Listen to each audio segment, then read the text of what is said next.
গোল্ডম্যানস Hodgkin carts equation নিয়ে আমরা এখন জানব। তো আমরা বেসিক্যালি নার্স ইকুয়েশন নিয়ে জেনেছি যে নার্স ইকুয়েশনের মাধ্যমে যদি কোনো একটা সেল বা কোনো একটা কোষের মেমব্রেন পটেনশিয়াল বের করতে চাই এবং সেই কোষের বা সেলের মধ্যে দিয়ে যদি একটা মাত্র আয়ন যাতায়াত করে, তবে সহজেই আমরা নার্স ইকুয়েশনকে ইউজ করে ওই একটা আয়নের ঘনমাত্রাকে কাজে লাগিয়ে ওই সেল বা কোষের মেমব্রেন পটেনশিয়ালটা বের করতে পারবো। বাট বেসিক্যালি যেটা হয়, আমাদের যে সেল মেমব্রেনটা আছে বা কোষ ঝিল্লি যেটা আছে, এই কোষ ঝিল্লি বা সেল মেমব্রেন দিয়ে কিন্তু একটা মাত্র আয়ন যাতায়াত করে না, অনেকগুলো আয়ন যাতায়াত করতে পারে। যেমন আমি যদি একটা ছবি দেখাই তোমাদেরকে, খেয়াল করে দেখো, আমাদের এখানে একটা ছবি দেখা যাচ্ছে সেল মেমব্রেনের। তো সেল মেমব্রেনের মধ্যে আমাদের অনেক ধরনের আয়ন চ্যানেল থাকে, আয়ন পাম্প থাকে। তো এই সমস্ত আয়ন চ্যানেল এবং আয়ন পাম্প দিয়ে বেসিক্যালি একটা মাত্র আয়ন যাতায়াত করে না। আমরা দেখতে পাই যে সেলের ভেতরে পটাশিয়াম আয়নগুলো ঢোকে, আবার সেলের বাইরে সোডিয়াম আয়নগুলো বের হয়ে যায়। তো এই যে এই কাজগুলো ঘটে, তার মানে এখানে সোডিয়াম পটাশিয়াম আয়ন কিন্তু ডাবল আয়ন, তাই না? আবার সেলের ভেতরে বাইরে কিন্তু ক্লোরিন আয়ন আছে, তারপর হচ্ছে আমাদের ম্যাগনেসিয়াম আয়ন আছে, এদেরও অনেক যাতায়াত থাকে, বা ক্যালসিয়াম আয়ন আছে বা পটাশিয়াম আয়ন আছে, এগুলো তো আমি বললামই। তো এই ধরনের আয়নগুলো যেহেতু যাতায়াত করছে, তাহলে কখনোই সেলের মধ্যে বা সেল মেমব্রেনের মধ্যে দিয়ে একটা আয়নের যাতায়াত হয় না। যখন একটা সেল রেস্টিং অবস্থায় থাকে, আমি যদি এটা একটু দেখাই, রেস্টিং মানে হচ্ছে একদম সাধারণ অবস্থায় আছে, ওই মুহূর্তে বেসিক্যালি সেলের মধ্যে যে চ্যানেলগুলো আছে, যেমন আমরা এখানে কিছু আয়ন চ্যানেল দেখতে পাচ্ছি, যে চ্যানেলগুলো দিয়ে সেলের ভেতর থেকে বাইরে বা বাইরের থেকে ভেতরে আয়নগুলো ফ্লো হয়। তো এই আয়নগুলো বেসিক্যালি এই বিভিন্ন রকম সেলের মধ্যে থাকা চ্যানেলগুলো বা সেল মেমব্রেনের মধ্যে থাকা চ্যানেলগুলো দিয়ে ভেতর থেকে বাইরে বা বাইরের থেকে ভেতরে আসে। তো যখন আমাদের এই ধরনের আয়নগুলো ফ্লো হতে থাকে, তখন আমাদের সেলের ভিতরে যে রেস্টিং মেমব্রেন পটেনশিয়াল ছিল, দ্যাট মিনস সংক্ষেপে রেস্টিং মেমব্রেন পটেনশিয়াল বা আরএমপি, এটা কিন্তু আর স্থির থাকতে পারে না। আমরা জানি একটা সাধারণ সেলের জন্য রেস্টিং মেমব্রেন পটেনশিয়ালটা মোটামুটি -70 মিলিভোল পর্যন্ত থাকতে পারে, মানে -70 মিলিভোল পর্যন্ত স্থির থাকতে পারে। বাট যখন অনেকগুলো আয়ন সেলের ভেতরে বা বাইরে এরকম যাতায়াত করে, তখন এই মেমব্রেন পটেনশিয়ালটা কিন্তু আর স্টেবল থাকতে পারে না। দ্যাট মিনস এটা তখন নট স্টেবল হয়ে যায়। এখন যদি এটা নট স্টেবল হয়, তাহলে রেস্টিং মেমব্রেন পটেনশিয়ালের মান কত হবে, বা একটা সেলের ভেতর থেকে বাইরে বা বাইরের থেকে ভেতরে যে বিভব পার্থক্য বা পটেনশিয়াল ডিফারেন্স, সেটা কত হবে, ওটা বের করা হয় গোল্ডম্যানস হজকিন কার্টস ইকুয়েশনকে দিয়ে। তো এই ইকুয়েশনটা একটু ইন্টারেস্টিং, এবং যখন তোমরা শুধুমাত্র একটা আয়নের জন্য সেল মেমব্রেনের রেস্টিং পটেনশিয়াল পরিমাপ করবে বা মেমব্রেন পটেনশিয়াল যখন পরিমাপ করবে, তখন তোমরা নান্সড ইকুয়েশন ইউজ করবে। যখন তোমার একের বেশি আয়নস থাকবে বা একের বেশি আধানগুলো যদি সেলের মধ্যে দিয়ে যাতায়াত করে, তখন আমরা এই ইকুয়েশনটা ইউজ করব। তবে এই ইকুয়েশন নিয়ে জানার আগে আমাদের দুটো টার্ম জানতে হবে। একটা হচ্ছে আমাদের কনসেন্ট্রেশন, এবং আরেকটা হচ্ছে আমাদের পারমিয়েবিলিটি।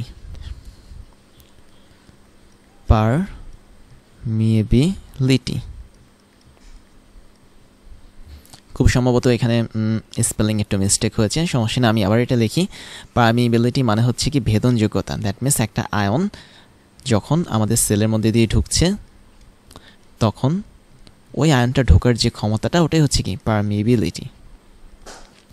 তো এখন এই যে কনসেন্ট্রেশনটা আছে, এই কনসেন্ট্রেশনটা আসলে কার? অবশ্যই আয়নের কনসেন্ট্রেশন। আমরা দেখতে পাচ্ছি আমাদের এই ছবির মধ্যে যে বাইরে থেকে কিছু আয়ন কিন্তু ভেতরে ঢুকছে, এবং ভেতর থেকেও কিছু আয়ন কিন্তু বাইরে বের হয়ে যাচ্ছে, এরকম একটা অবস্থা আর কি। তো আমরা দেখতে পাচ্ছি পটাশিয়াম আয়ন সুন্দরভাবে এখান দিয়ে ঢুকছে, তারপর হচ্ছে আমাদের সোডিয়াম আয়নগুলো হয়তো এদিক দিয়ে বের হয়ে যাচ্ছে। এই যে আয়নগুলো ঢুকছে আর বের হচ্ছে সেলের ভেতরে, এই আয়নগুলোর কিন্তু একটা ঘনমাত্রা থাকে বা কনসেন্ট্রেশন থাকে। তো আমাদের এই কনসেন্ট্রেশনটা আসলে কার? অবশ্যই এই কনসেন্ট্রেশনটা হচ্ছে কোনো একটা আয়নসের। সে আয়নসটা কী হতে পারে? সেটা পটাশিয়াম হতে পারে, ক্যালসিয়াম হতে পারে, ম্যাগনেসিয়াম হতে পারে, তারপর হচ্ছে ক্লোরিন হতে পারে, সোডিয়াম হতে পারে। তো এই আয়নসটা বা এই আয়ন যে কনসেন্ট্রেশন, এটার একটু কনসেপ্টটা আমাদের জানা থাকতে হবে। আর পারমিয়েবিলিটি জিনিসটা কীভাবে কাজ করে, সেটা হচ্ছে একটা আয়ন যখন সেলের ভেতর থেকে বাইরে বা বাইরের থেকে ভেতরে যখন ঢুকে, তখন সে কিন্তু আয়ন চ্যানেল ইউজ করে ঢুকে। চ্যানেল মানে হচ্ছে কি এক একটা পথ। তো আমি দেখতে পাচ্ছি এখানে এই যে এটা হচ্ছে একটা চ্যানেল, তারপরে এই জায়গাটা হচ্ছে একটা চ্যানেল, এবং এটা হচ্ছে একটা চ্যানেল।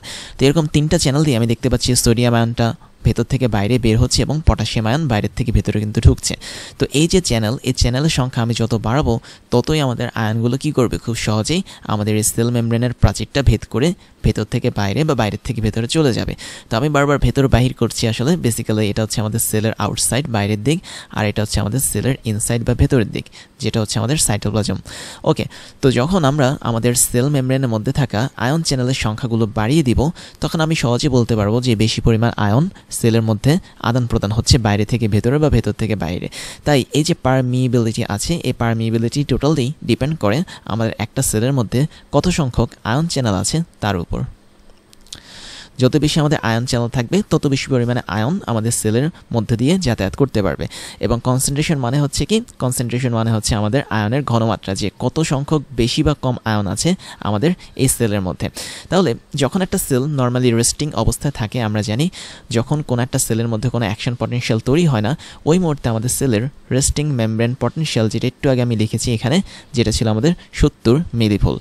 বাট এই রেস্টিং অবস্থায় থাকার সময় আমাদের সেলের মধ্যে যখন অনেক টাইপের আয়ন চ্যানেল কাজ করে, এবং প্রত্যেকটা আয়ন চ্যানেল যদি ভিন্ন ভিন্ন আয়নকে সেলের ভেতর থেকে বাইরে বা বাইরের থেকে ভিতরে যখন আদান প্রদান করে, তখন কিন্তু আমাদের রেস্টিং মেমব্রেন পটেনশিয়ালটা আর স্টেবল থাকতে পারে না।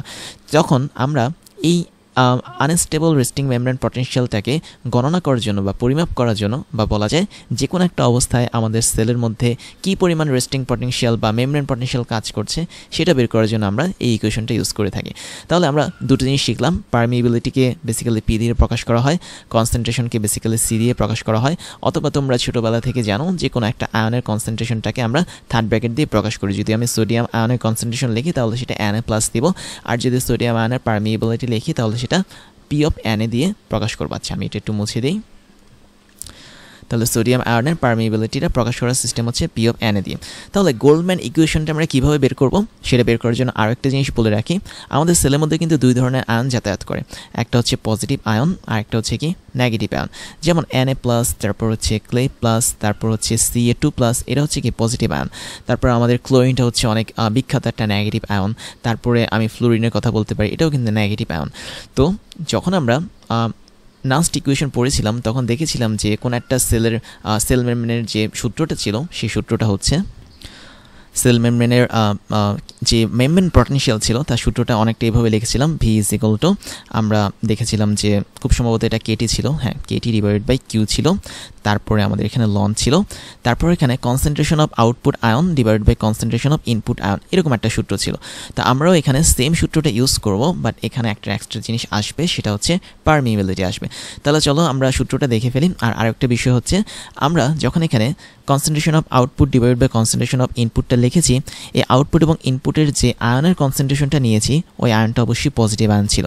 দ্যাট মিনস আমরা যদি এই সূত্রটা এইভাবে সাজাই, যে সোডিয়াম আয়নের জন্য বেসিক্যালি যদি সাজাই, তাহলে আমাদের জিনিসটা এমন হবে, রেস্টিং মানে membrane potential is equal to K into T divided by Q, যেখানে কে ছিল বোল্টজম্যান ধ্রুবক, টি ছিল হচ্ছে আমাদের তাপমাত্রা, এবং আমাদের কিউটা ছিল আয়ন ভ্যাকেন্সি এবং ইলেকট্রনের চার্জের গুণফল। দ্যাট মিনস আমরা এইভাবে লিখেছিলাম Q is equal to Z into ই।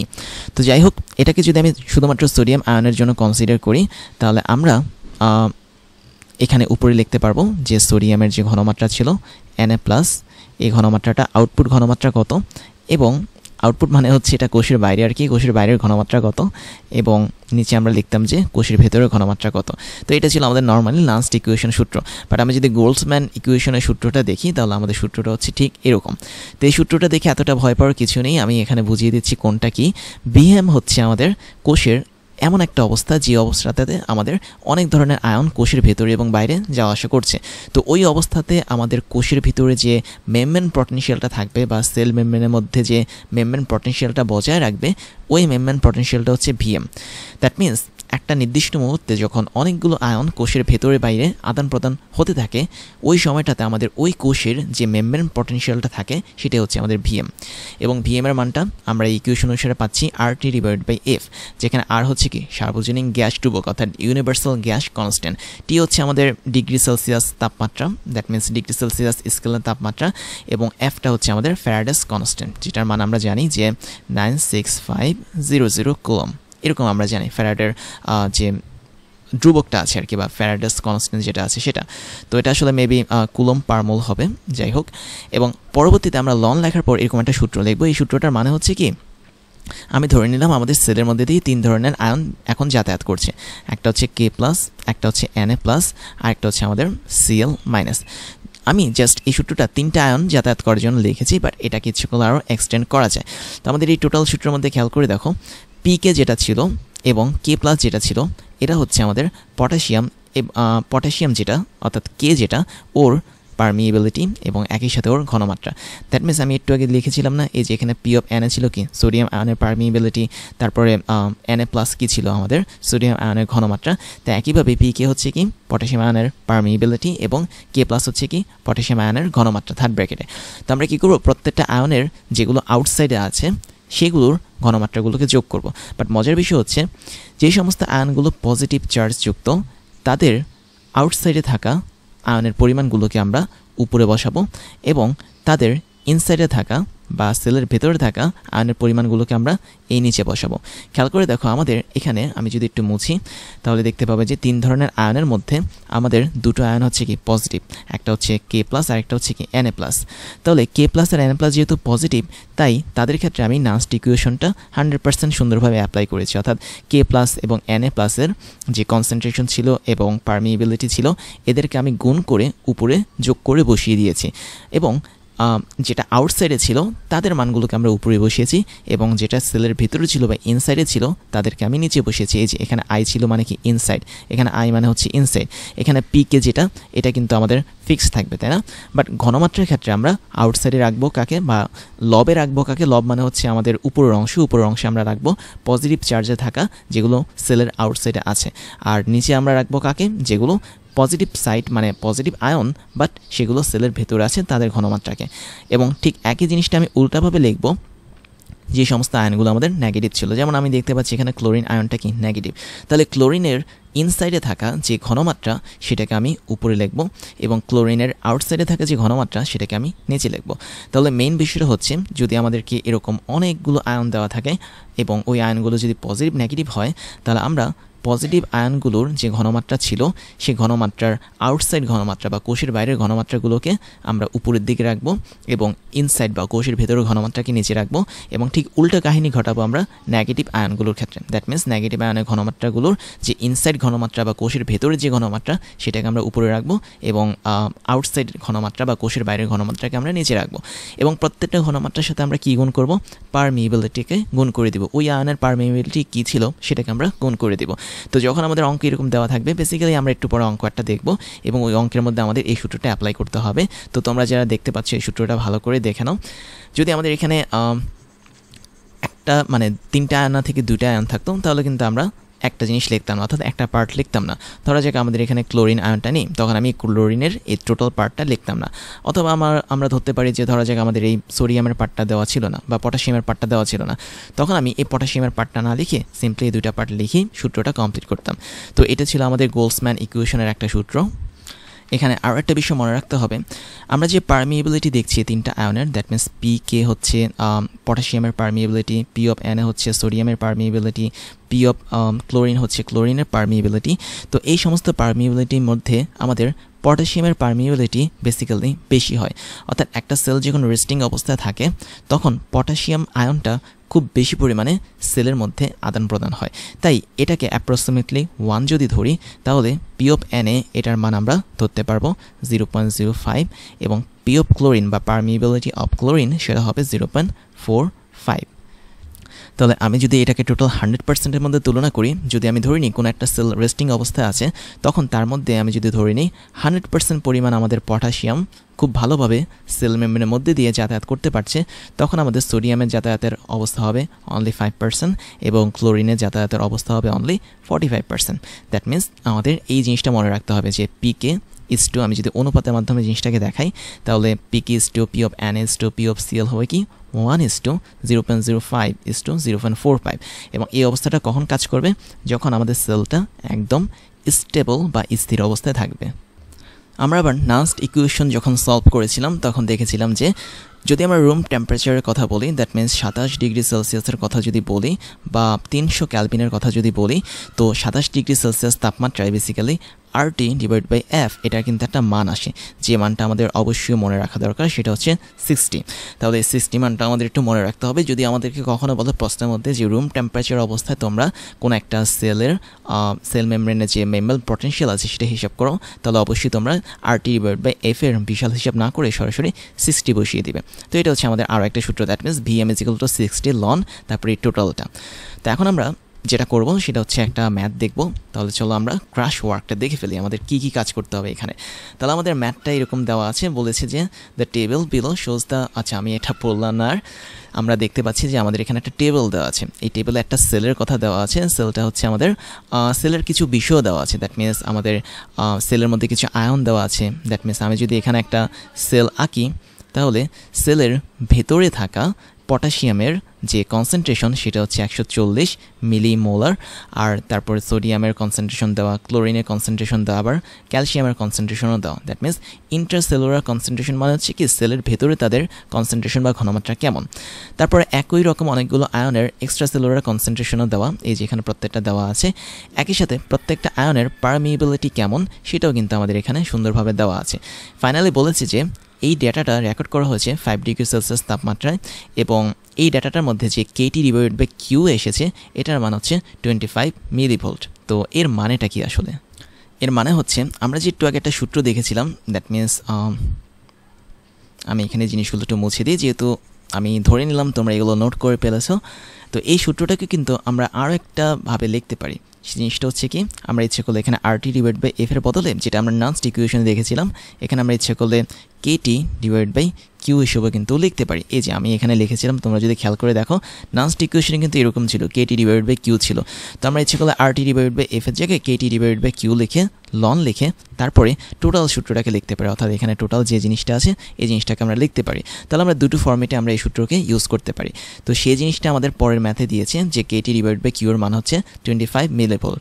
তাহলে বের করতে বলেছে এই অবস্থায় আমাদের মেমব্রেন পটেনশিয়াল কত, দ্যাট মিনস যে সেলটা দেওয়া আছে ওই সেলের মেমব্রেন পটেনশিয়াল কত হবে। তো আমরা যেহেতু সব কিছু পেয়ে গেছি মোটামুটি, আমরা এখানে মান বসিয়ে করে দেব।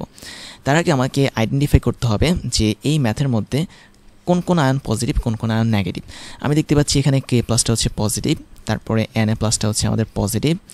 একই সাথে আমি দেখতে পাচ্ছি এখানে Ca2 plus, that means calcium আয়নটা হচ্ছে কি পজিটিভ, বাট একটা জিনিস নেগেটিভ, সেটা হচ্ছে ক্লোরিন মাইনাস।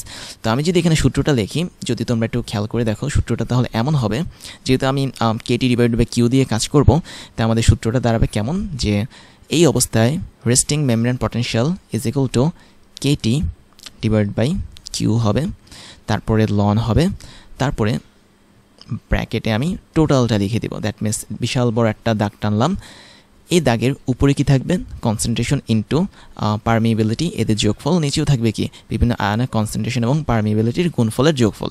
তাহলে আমি দেখতে পাচ্ছি যে আমাদের এখানে তিনটা যেহেতু পজিটিভ আয়ন দেওয়া আছে, তাই আমি এই তিনটা পজিটিভ আয়নের আউটসাইড বা কোষের বাইরের দিকের যে কনসেন্ট্রেশন এবং পারমিএবিলিটি আছে সেগুলোকে লিখে গুণ করে দেব। তো আমি K প্লাস নিয়ে ধরি, তাহলে আমাদের K প্লাসের কনসেন্ট্রেশন হচ্ছে PK এবং ওর ঘনমাত্রাটা হচ্ছে কি K প্লাস, এবং এই ঘনমাত্রাটা অবশ্যই কী হিসেবে কাজ করবে, কোষের বাইরের ঘনমাত্রা কাজ করবে। তো এখানে এটা হচ্ছে O, এটা কিন্তু 0 না, that means outside concentration of potassium. তারপরে এটাকে আমি এখন কি করব, যেহেতু আমি উপরে আউটসাইডের কনসেন্ট্রেশন লিখেছি, নিচে কিন্তু আমি ইনসাইডের কনসেন্ট্রেশনটা সাথে সাথে লিখে ফেলবো, সেলের ভেতরে বা ইনসাইডে যে কনসেন্ট্রেশন আছে সেটা। আর আরেকটা মজার বিষয় হচ্ছে সেলের বাইরে এবং সেলের ভিতরে দুটো জায়গাতে কিন্তু পারমিএবিলিটি বা P এর মানটা সমান থাকে। তাই তোমরা এখানে এক্সট্রা পণ্ডিতি করে P অফ K এর পরে আউটসাইড লিখো না, অথবা নিচে P অফ K এর পরে ইনসাইড লিখো না। বেসিক্যালি P অফ K এর মান ফিক্সড, দ্যাট মিনস 1 দাও, এটা হচ্ছে আমাদের P অফ K এর মান। তো পরেরটা হচ্ছে আমাদের কি P অফ N এর মান দেওয়া, পরেরটা হচ্ছে আমাদের P অফ Cl এর মান দেওয়া, ফাইনালি পরেরটা হচ্ছে P অফ C এর মান দেওয়া, অর্থাৎ ক্যালসিয়ামের পারমিএবিলিটিতে দেওয়া। তো আমাদের এই মানগুলো যেহেতু ফিক্সড, তাই আমরা এটাকে চেঞ্জ করবো না, তো আমরা উপরে যোগ করতে থাকি। এরপর আমরা সোডিয়ামকে ধরি, সোডিয়ামের পারমিএবিলিটি, তারপর হচ্ছে সোডিয়াম আয়নের কী বলে এটাকে কনসেন্ট্রেশন, তারপর এখানেও সেম জিনিসটা করি, এখানে কত হবে P অফ Na। আচ্ছা আমি মনে হয় একটু মিস্টেক করেছি, যেহেতু আমি সোডিয়ামের পারমিএবিলিটি নিয়ে কাজ করছি, তাই এখানে আমাদের P অফ K হবে না, P অফ Na হবে। তো এটা হচ্ছে আমাদের P অফ Na, নিচেও আমরা সেম কাজটা করব, এবং উপরেটা ছিল আউটসাইডের জন্য কনসেন্ট্রেশন, এবং এটা হবে আমাদের কি ইনসাইডের জন্য কনসেন্ট্রেশন। তারপরে আমরা আবার প্লাস দিব, আমরা এখন ক্যালসিয়াম নিয়ে একটু কাজ করতে পারি, যেহেতু ক্যালসিয়াম হচ্ছে positive charge, P of K মানে Ca তারপরে ক্যালসিয়াম আয়নের ঘনমাত্রা ডিভাইডেড বাই হচ্ছে আচ্ছা এটা হচ্ছে আমাদের আউটপুটের জন্যই, এটা হচ্ছে পি অফ ক্যালসিয়াম বা পারমিএবিলিটি অফ ক্যালসিয়াম, এটা হচ্ছে Ca2+, এটা হচ্ছে ইনসাইডের জন্য। এবং এরপরে সবচেয়ে বেশি ইন্টারেস্টিং ফ্যাক্ট হচ্ছে আমাদের একটা নেগেটিভ আয়ন ছিল যেটা ছিল আমাদের ক্লোরিন। তো ক্লোরিনটা যখন নেগেটিভ, তাই আমরা এই টোটাল কাজটা কি উল্টে দিব। আমরা কি করব, ইনসাইডে থাকা যে ক্লোরিনের কনসেন্ট্রেশন বা পারমিএবিলিটি সেটাকে আমরা উপরে লিখব। তাহলে permeability of chlorine into concentration of chlorine, এবং এই কনসেন্ট্রেশনটা হবে ইনসাইডে, দ্যাট মিনস আই মানে হচ্ছে কি ইনসাইড। এবং ফাইনালি আমরা নিচে লিখতে পারি পারমিএবিলিটি অফ ক্লোরিনের কনসেন্ট্রেশন, এটা হচ্ছে আমাদের আউটসাইড। টোটাল লিখে আমরা ব্র্যাকেট ক্লোজ করে দিব। এখন তোমাদেরকে আমি দেখাচ্ছি যে মানগুলো আসলে কোনটা। তোমরা যে এখানে দেখতে পাচ্ছ না যে ইন্ট্রাসেলুলার, তার মানে ইন্ট্রাসেলুলার বলতে বোঝায় কোনো একটা কনসেন্ট্রেশনের ইনসাইড বা সেলের ভেতরে থাকা অবস্থায় তার কনসেন্ট্রেশন। আর এখানে যে এক্সট্রাসেলুলার লেখা, এর মানে হচ্ছে আমাদের এমন একটা কনসেন্ট্রেশন দেওয়া যে কনসেন্ট্রেশনটা হচ্ছে কোনো সেলের বাইরের দিকে। তার মানে তুমি এখানে সিম্পলি বলতে পারো এই জায়গাটায় তোমাকে 140 যেটা দেওয়া আছে সেটা হচ্ছে K+-এর ইন্ট্রাসেলুলার কনসেন্ট্রেশন। এখানে তোমার দেওয়া আছে Na+ বা সোডিয়ামের ইন্ট্রাসেলুলার কনসেন্ট্রেশন, এটা দেওয়া আছে তোমার ক্যালসিয়াম 2+-এর ইন্ট্রাসেলুলার কনসেন্ট্রেশন, এবং এটাও তোমার দেওয়া আছে, আমি মনে হয় একটু মিস্টেক করেছি এই জিনিসটা, আচ্ছা আমি আগে এটা লিখি, এটা ছিল Ca2+, তারপর হচ্ছে ইন্টারসেলুলার কনসেন্ট্রেশন। বাট উপরেরটা হবে আমাদের কি ক্লোরিনের, তাই না? এটা কিন্তু Cl হবে না, মানে Ca হবে না, এটা ক্লোরিনের হবে। তো আশা করি তোমরা ধরতে পেরেছো যে কীভাবে ডাটাগুলো কাজ করে। এটা হচ্ছে আমাদের ক্লোরিনের ইন্টারসেলুলার কনসেন্ট্রেশন। একইভাবে তোমরা যখন এই 4টা দেখবে, এটা কি থাকবে, এটা অবশ্যই আমাদের পটাশিয়ামের এক্সট্রাসেলুলার কনসেন্ট্রেশন, দ্যাট মিনস আউটসাইডের কনসেন্ট্রেশন। তো আমি এতগুলো লিখলাম না, লাস্টেরটা লিখে দিই। এটা হচ্ছে আমাদের Ca2+, এটা হচ্ছে আমাদের এক্সট্রাসেলুলার কনসেন্ট্রেশন বা আউটপুটের কনসেন্ট্রেশন। তাহলে তোমরা মোটামুটি সবগুলো মান পাচ্ছ। আমাদের এটা হচ্ছে কি Na+-এর আউটপুট কনসেন্ট্রেশন, এবং এটা হচ্ছে আমাদের Cl-এর আউটপুট কনসেন্ট্রেশন। তো তোমরা যেহেতু প্রত্যেকটা মান পেয়ে গেছো, তোমাদের এখন কাজ হচ্ছে এই সবগুলোর মান কি করা, হিসাব করা, তাই না? আমরা যদি পরের লাইনটা লিখি জায়গাটাতে, KT/Q কত ছিল আমাদের, KT/Q ছিল আমাদের 5 ডিগ্রি সেলসিয়াস। এখন এটাকে কি আমি ক্যালভিনে রূপান্তর করব নাকি 5 ডিগ্রি সেলসিয়াসেও রাখবো? এটা হচ্ছে সবচেয়ে ভালো বুদ্ধিটা হচ্ছে কি যত থাকবে ততই, দ্যাট মিনস 5 ডিগ্রি ছিল, আমরা এখানে 5 ডিগ্রি সেলসিয়াসই রাখবো। কিন্তু আমাদের তো টি এর মান দেওয়া ছিল 5, তাই আমরা এখানে কিন্তু 5টা রাখতে পারবো না, তাই না? আমাদের রাখতে হবে KT/Q কত, দ্যাট মিনস 5 ডিগ্রি সেলসিয়াস তাপমাত্রা যেহেতু এটা রেকর্ড করা হয়েছে, ওই তাপমাত্রা আমাদের KT/Q এর মান কিন্তু 25 মিলিভোল্ট দেওয়া। এবং তোমরা অনেকে এখানে ভুল করতে পারো যে এখানে অনেকে ইচ্ছা করে ভোল্টে নিয়ে আসে 25 মিলিভোল্টকে। তো আমি বলবো কি দরকার কি এখানে শুধু এই কাজটা করার, আমরা সিম্পলি এখানে 25 দেওয়া আছে, এটা নিয়ে কাজ করি। তারপর আমরা লন করি টোটালটার হিসাব করি। এবং অবশ্যই এই টোটালটার যে তোমরা হিসাব বা ক্যালকুলেশন, এটা কিন্তু আমি এখন করছি না, এটা তোমাদের উপর ছেড়ে দিচ্ছি। তোমরা এই টোটালটার হিসাব করে এই লনের পর মান বসিয়ে সেটাকে 25 দিয়ে গুণ করে যেটা পাবে সেটা হচ্ছে কি অ্যান্সার। এবং অ্যান্সারটা আসলে কি এককে আসবে, যেহেতু আমরা মেমব্রেন পটেনশিয়াল বের করছি, তার মানে আমাদের অ্যান্সারটা আসবে মিলিভোল্টে। কেন মিলিভোল্ট? কারণ আমরা এখানে কিন্তু 25 নিয়েছি, এবং আমরা দেখতে পাচ্ছি 25টা কিন্তু মিলিভোল্ট রেঞ্জে ছিল, তাই না? তাহলে তুমি এখানে যদি এটাকে ভোল্ট বানাও, তাহলে তোমার অ্যান্সারটা লিখতে হবে ভোল্টে। আর তুমি যদি এখানে 25কে মিলিভোল্ট হিসেবে রাখো, তাহলে তোমার অ্যান্সারটাও কি হিসেবে রাখতে হবে, অবশ্যই মিলিভোল্টেই আসতে হবে। এবার আমি তোমাদেরকে আমার পরিচয়টা জানাচ্ছি। আমি হচ্ছি ইমতিয়াজ, ওয়েডেমি সহ ক্রাশ ইঞ্জিনিয়ারিং এবং টকডেমির ফাউন্ডার হিসেবে কাজ করছি, যেখানে ওয়েডেমিতে আমি স্কুল এবং কলেজ লেভেলের স্টুডেন্টদেরকে পড়াই, ক্রাশ ইঞ্জিনিয়ারিংয়ে আমি ইঞ্জিনিয়ারিং লেভেলের স্টুডেন্টদেরকে পড়িয়ে থাকি, এবং টকডেমিতে মেডিকেল সায়েন্সের স্টুডেন্টদেরকে পড়িয়ে থাকি। সেই সাথে আমি বিগত 10 বছর ধরে 5 লাখেরও বেশি স্টুডেন্টদেরকে অনলাইন এবং অফলাইনে পড়িয়েছি। আমার এডুকেশনাল ব্যাকগ্রাউন্ড হচ্ছে বিএসসি কমপ্লিট করেছি ইলেকট্রিক্যাল অ্যান্ড ইলেকট্রনিক ইঞ্জিনিয়ারিং নিয়ে, এমএসসি কমপ্লিট করেছি বায়োমেডিক্যাল ইঞ্জিনিয়ারিং নিয়ে, এবং বর্তমানে একটা ইউনিভার্সিটিতে লেকচার হিসেবে কাজ করে যাচ্ছি।